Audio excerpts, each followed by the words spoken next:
Critics and reviewers and journalists and moviegoers have gone to great lengths to avoid revealing the stunning twist that has everyone talking about The Crying Game. But there's more to the film than that. Neil Jordan's intriguing work deals with love and war and race and identity in this tale of an IRA terrorist encounter with a black British soldier. Joining me now to talk about it is screenwriter and director Neil Jordan, who is best known for his Golden Globe award-winning film Mona Lisa.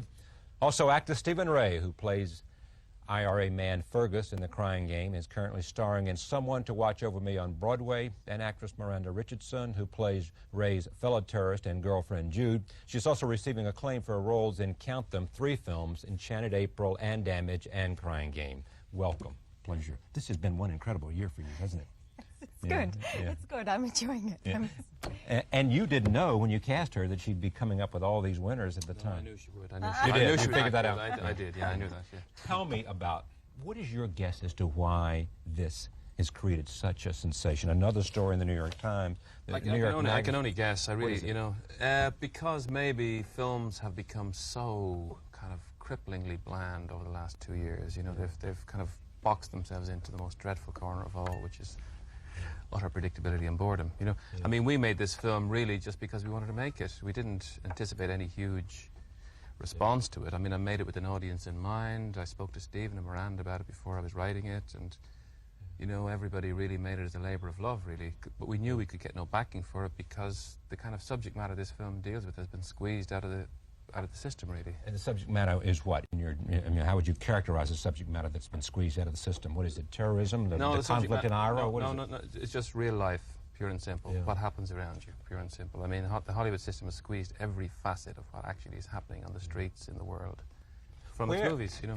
The idea was percolating in your head for some time. Yeah, for quite a while. And the basic notion was that you wanted to make a film about an IRA terrorist. No, I basically wanted to make a film about an IRA terrorist played by Stephen. Yeah. The first movie we did was called Angel. Yeah. And I wanted to make a film about the kidnapping by this gentleman of a black British soldier, and then the obsession that develops between himself and the soldier's lover. And that triangular obsession is both about man, about woman, about race, about politics, about a lot of different things. Yeah. Stephen, what attracted you to this film other than Neil and the character that you played? Because you have said that Fergus, it wasn't a lot of study for you. You knew this man, you understood him. Yeah, well, I mean, I have to say that to work with Neil was a very big incentive, you know, because he's got a very particular imagination, and you know, just to hear him talk about his attitude to film, you know, as opposed to the normal films that are being made, you know, he's somebody that you got to work with. I was interested in doing something about a guy from Ireland in a difficult political situation who maybe has to come to terms with that and to look into himself and try and find other ways of being, other ways of responding to the war situation that he's in. That interested me as well. Yeah. Miranda? I wanted to work with Neil because he has a very particular vision. I've enjoyed his other work.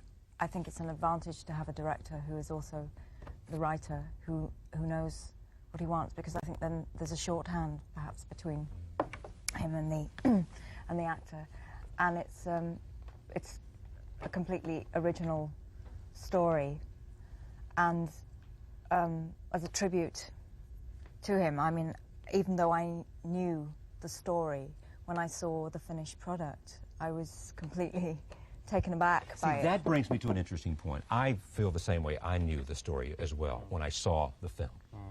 Well, it's the oldest story in the world, isn't it? Yeah.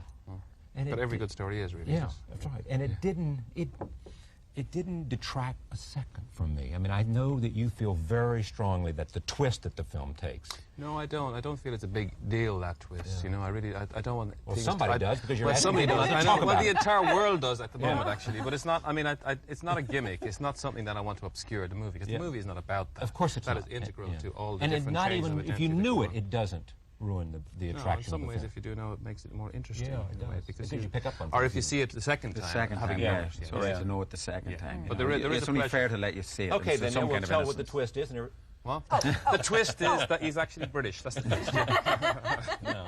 But those people who say, well, boy, you've sure got a ride because it was a gimmick and because it, in a sense, well, it enables you to attract attention to the film. First of all, when I wrote the script, sent it around to people, they said, okay, no way are we making this movie. You're never going to be able to get this movie made. Because?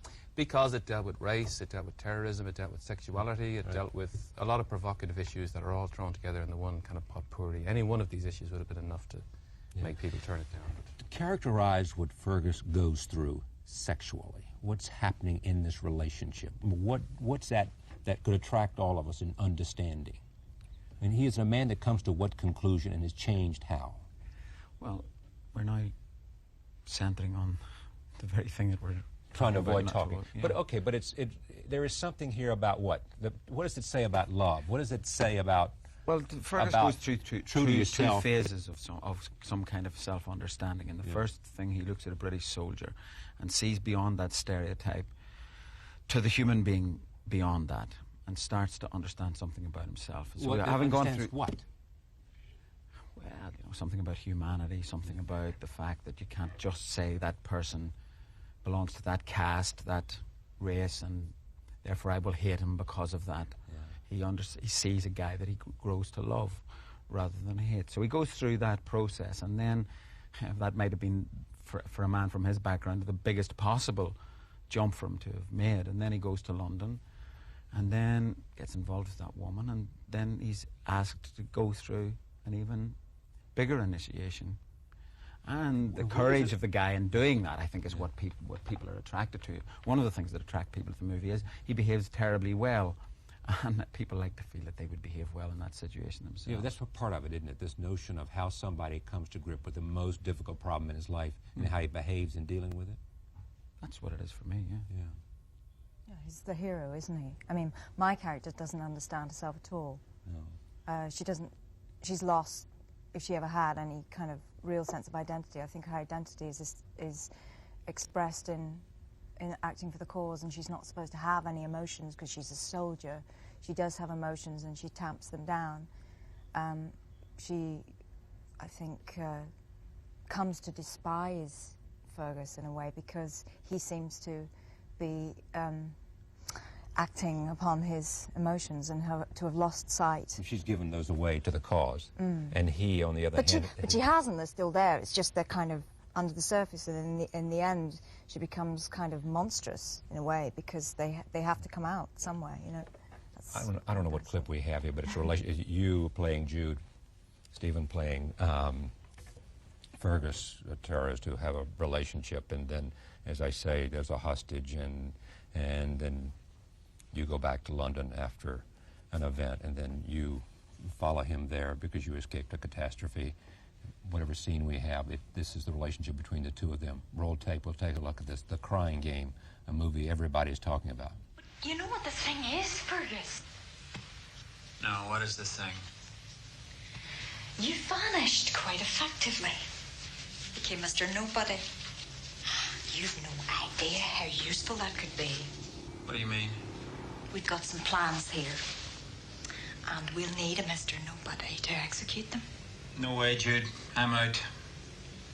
You're never out, Fergus. Maybe you don't care about yourself, but consider the girl, Fergus. The wee black chick. Leave her out of this. Jesus, Fergus, you're a walking cliché. You know we won't leave her out of it. But I'm glad to see you care. Part of what's at work here is this notion that this character is going through as he meets the love interest of a man that he has seen the death of. And it's had a profound impact on him. And the question, I guess, becomes, do you really ever know? Does anyone ever really know the person they're in love with? Well, they never do. In my experience, anyway. They never do. But was this a theme you wanted to explore? Well, it's the greatest terror, isn't it? That's the thing that you're closest, the person you're closest to. Yeah. You know, that actually you don't ever know them, really. And I suppose that's what relationships, if they're about anything, they're about the fact when you meet somebody that you think is delightful, beautiful, magnificent, and wonderful, you actually at some stage have to accommodate yourself to the reality of their lives, which very often is quite different, you know. In the case of this film, we take Fergus, who's an Irish man, a white Irish man, a gun-toting Irishman, a nationalist Irishman, yeah, and a man. Most important, probably. He has to lose his gun, he has to lose his nationality, his sense of nationality. He has to, in some way, kind of even lose his identity, his racial identity in some way. And in the end, he even has to lose his identity as a male. And you ask yourself, what is left after that, you know? And you're left with the most basic facts of humanity.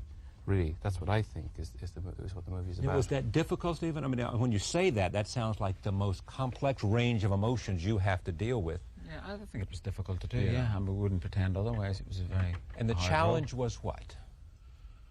As an actor? I mean, Well, it may be easier to do than talk about. But sure, well, it's just the technical challenge was to have those changes happen when really everyone else was around me was expressing emotion.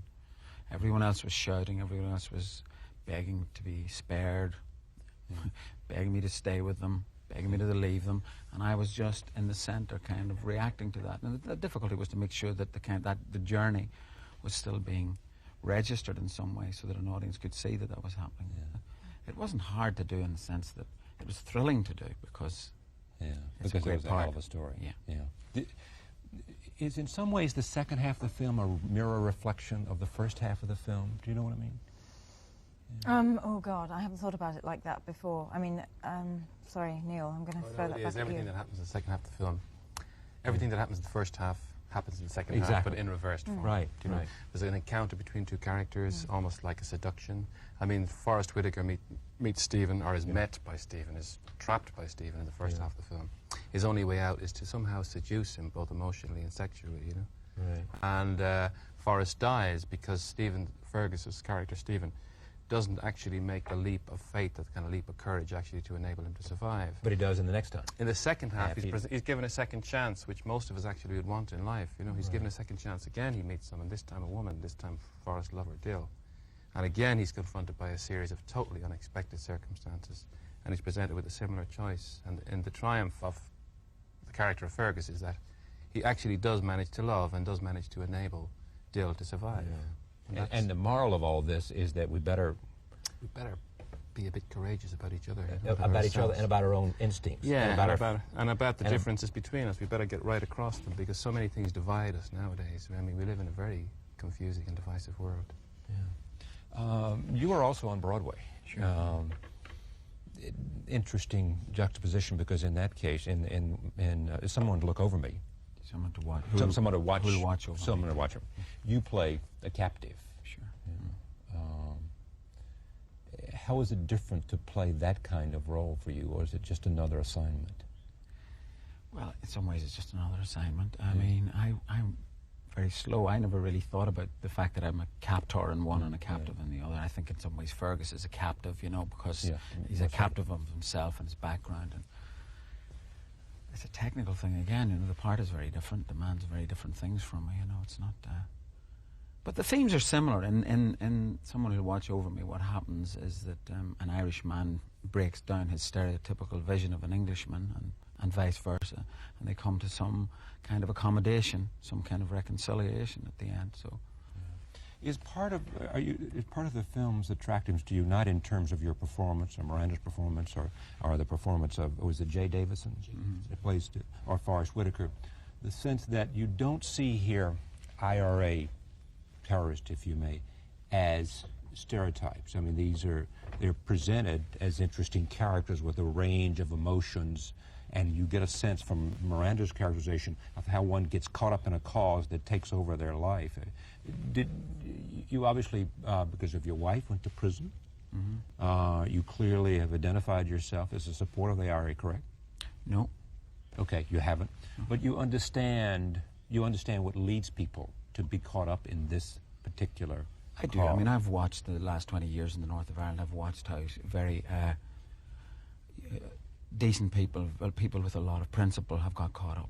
You know, particularly subsequent to the Bloody Sunday killings, when a lot of young people were thrown into the arms of violent organisations because they felt that they had no other recourse. So, I'm interested in that sense. I don't think it's central to the film. The political background's not actually the most central thing in it. But of course, the more that one deals with it in an adult way, rather than seeing the IRA as just blind psychopaths, the more chance there is for the political situation in the north of Ireland to be looked at properly and not just repressed.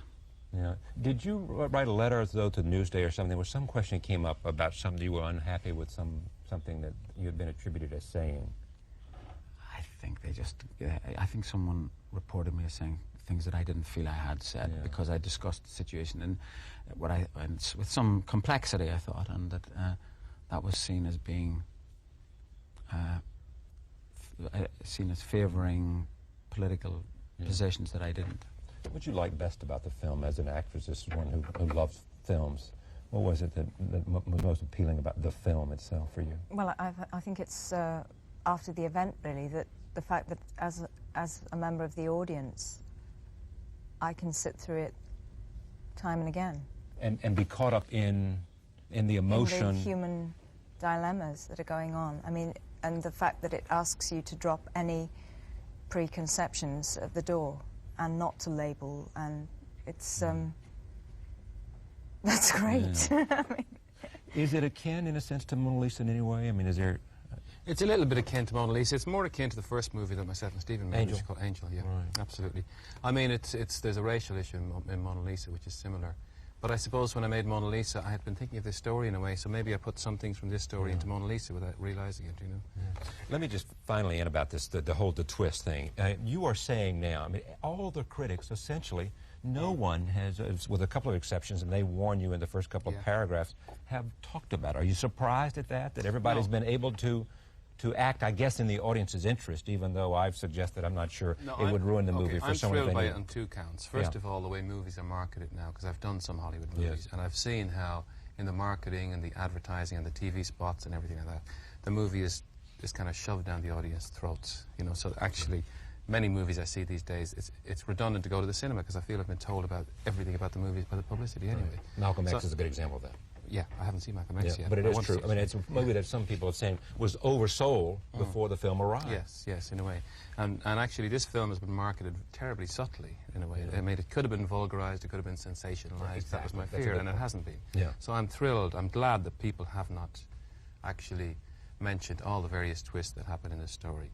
I'm also glad that audiences have been allowed to discover the film themselves, because it gives me faith in audiences. I mean, word of mouth has made this film work in a way that I could never have believed possible. isn't that the most depressing thing that's going on today? And it's so cynical, the attitude of the business towards audiences, you know, that they don't allow them to make any, draw any conclusions for themselves, you know. It's pat, it's formula, it's that.